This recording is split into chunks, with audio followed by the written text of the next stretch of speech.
Are you here? Are you back with me? Wonderful times in the silence. There's a story of a young man who had great hopes and dreams. He had a wonderful family that loved him. He had a great community that supported him. Everyone knew him and thought he had great potential. And that great potential was certain to bring out a greatness that changed the world. Everyone was sure of it. He was bright. He was engaging. And he was curious. It appeared that the world was his oyster and nothing could keep him from that greatness. And his intelligence made it easy for him to pass all the tests that he needed to pass, to figure out ingenious solutions to challenging problems, and to be esteemed by those around him.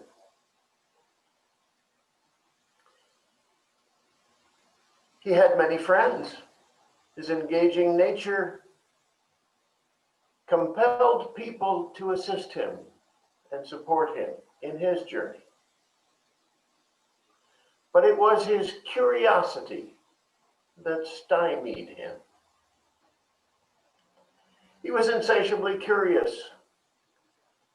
Each new glimmer of possibility attracted him like a bright mirror shining in the sun. And so as his life continued and he traversed the world, he learned many skills, had a slew of intriguing experiences, and he moved from one experience to another, reaching for the experience in his life that would satisfy, that would make it all worthwhile. But none of the experiences that he dabbled in rewarded him as he really wanted. As soon as the promise of one dimmed, another one beckoned, and he followed, leaving the prior experience behind. It was as though he was hunting rabbits, and just as he had one in his sights, another one that was juicier and bigger appeared, and he went after that.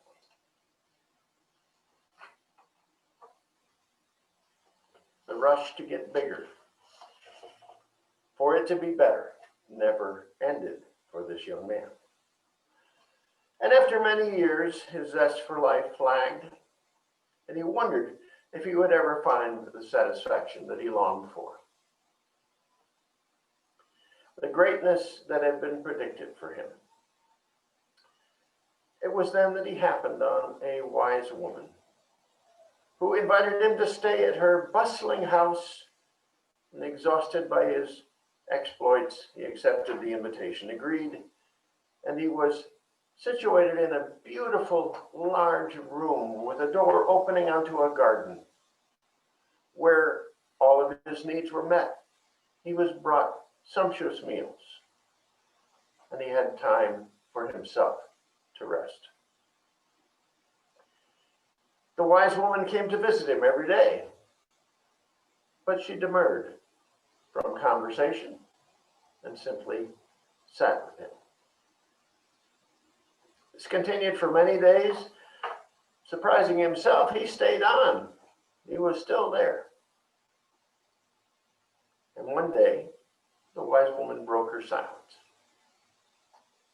She asked him one question.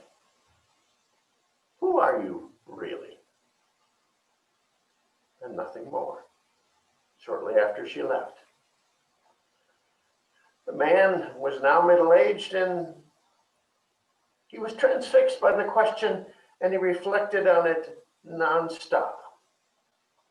He thought of all of the events of his life and everything he'd experienced, and he found no answer in those.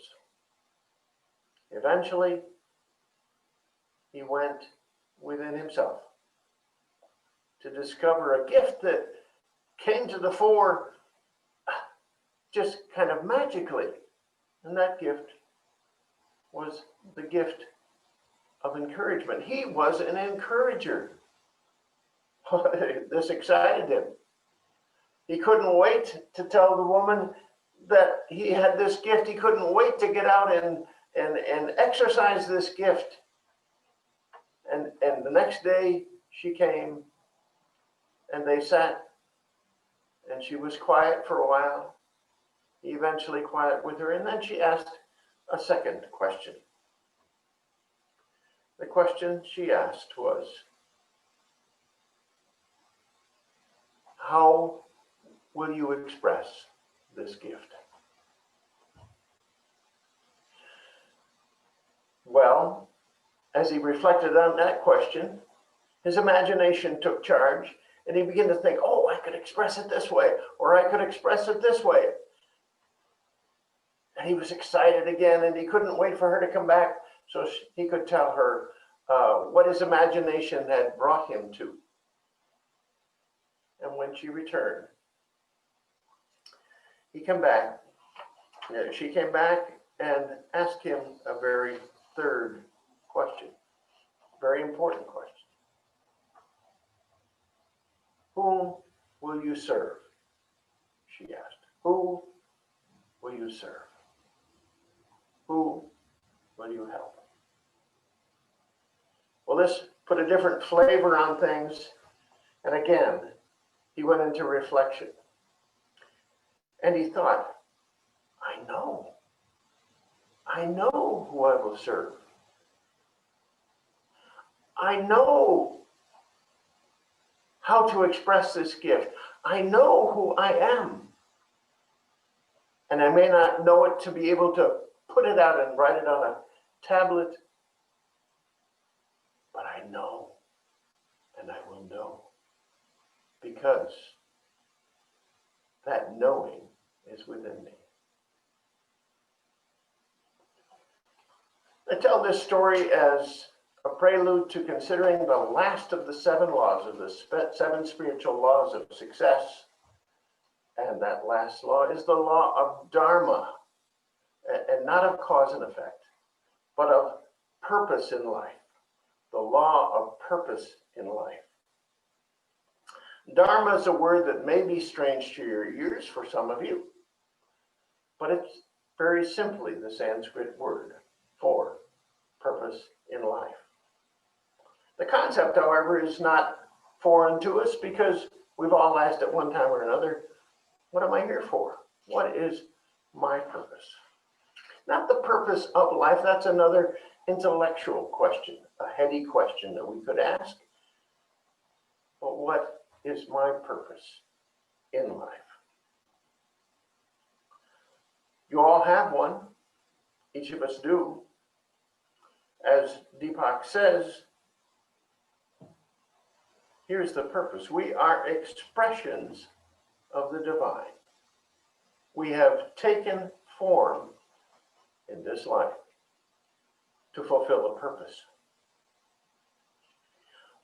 We all have a unique talent and a unique way of expressing that talent. And that will help us to know and to experience this purpose in life. And as Deepak says, for all of us, the purpose that we discover is indicative of what we are here to give. Deepak suggests, and I'd like to review 3 components of Dharma, of purpose in life. The first one reflects on some of that story that we told. We are here to discover our true self. So, you all probably have heard of the ego self, and the self with a capital S, that spiritual self within us, our authentic self within us. We're here to discover that authentic self.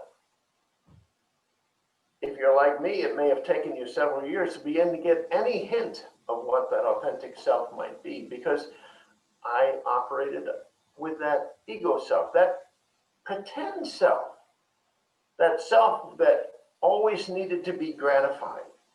But I'm here to discover my higher self, my spiritual self. The goddess or the god, as Deepak says, in embryo that wants to be born so that we can express our divinity. When we were in meditation, we were looking, we were aware of the possibility of ourself, our true, authentic self, the self that we have come here to express and to be. That's the first component. We are here to discover our true self. And then the second, we are here to express our unique talent. Now you, like everyone, has a unique talent. And you have a very unique way of expressing that talent. In fact, there's nobody else in this whole world that can express that talent in the same way you can. You have a unique talent. How do we express the talents? They go along with our personality. We're unique. We're individuals in a certain way. Though being part of that one, we are individuals. And when we connect with that unique talent, we find that it's something for which we have passion. We are really motivated to express that talent. And we also find, a good way of finding it, that thing which is our unique talent, or those things that are our unique talents, make us lose track of time. When we're doing that, when we're engaged in expressing that talent, we just lose track of time. As Deepak says, we are taken into timeless awareness. We are here to express our unique talents. And then the third component, we are here to be of service to humanity and all of creation. There's this idea in Native American spiritual practice that the earth does not belong to us, but we belong to the earth.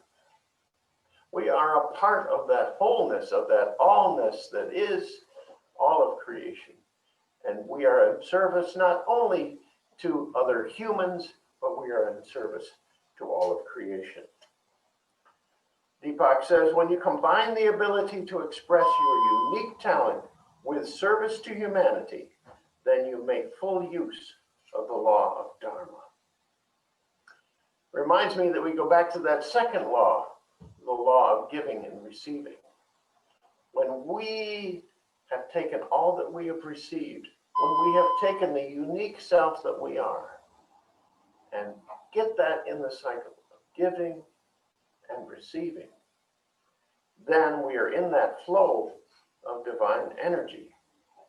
And we find that being of service to humanity, being of service to all of creation, is in fact the full use of our purpose in life.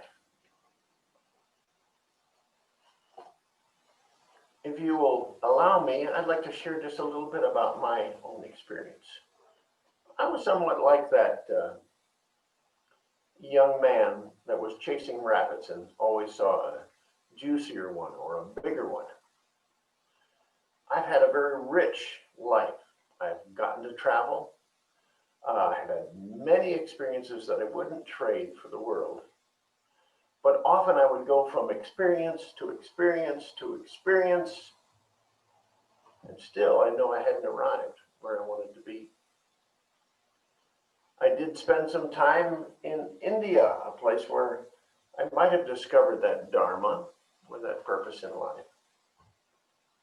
And yes, it was on that spiritual path and I was making progress, but yet it wasn't until I attended my first Unity class, first Unity C class, that somehow I connected with that self, who I really was. I connected with a way that I could begin to even think about expressing my unique and authentic self in the world.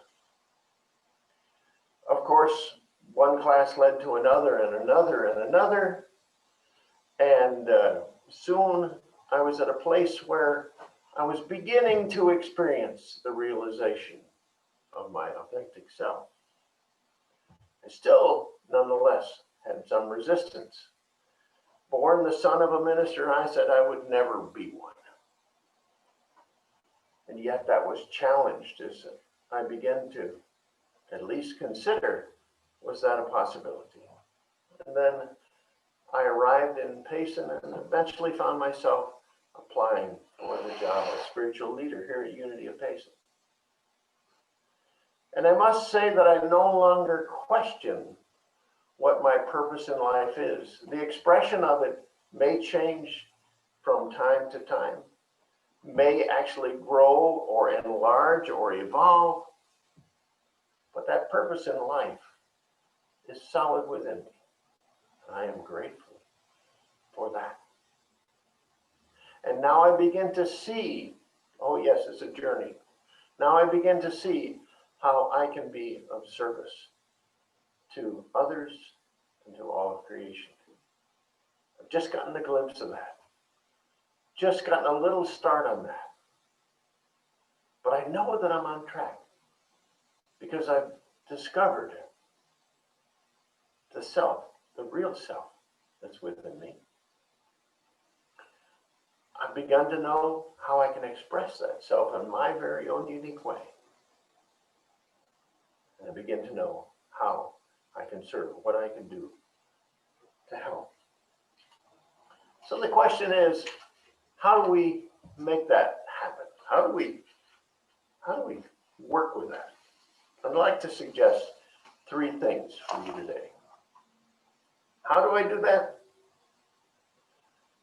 Discover your unique self. And I'm going to use a different term. Discover your spiritual gifts.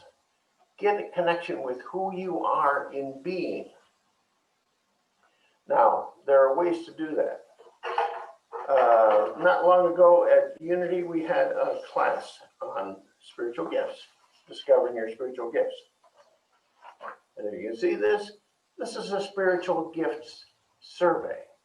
That's a tool to help you discover what those gifts are. How can you begin to do that? Well, you could just ask me, neil.unityofpayson@gmail.com. Ask me for this survey. I will be glad to share it with you and work with you as you work through it to help discover your spiritual gifts. Unity Worldwide has available a spiritual gifts discovery facilitation. It's a 5-part small group that you can participate with. If you'd like information about that, let me know. Discover your authentic self. Discover your spiritual gifts. Number 1. Number 2, list those spiritual gifts that you discover. List your unique talents. And you may find them by knowing what it is that causes you to lose track of time. What is your passion? Begin to list those. And then thirdly, ask the question, in light of all this that you're learning, how can I serve? What can I do to help? Now, that doesn't mean go out and look for the first need you see and jump into it, because that may be a recipe for a difficult time. But go within, as we've talked about today. Go within to that authentic self and know what is yours to do. The practice of meditation is very important with this. Taking time to be still, taking time to be quiet. Those 3 things again: discover your spiritual gifts, discover the authentic you, list them, get ready to express them, and then finally, ask the question, how can I serve? How can I help? And so it is. Amen.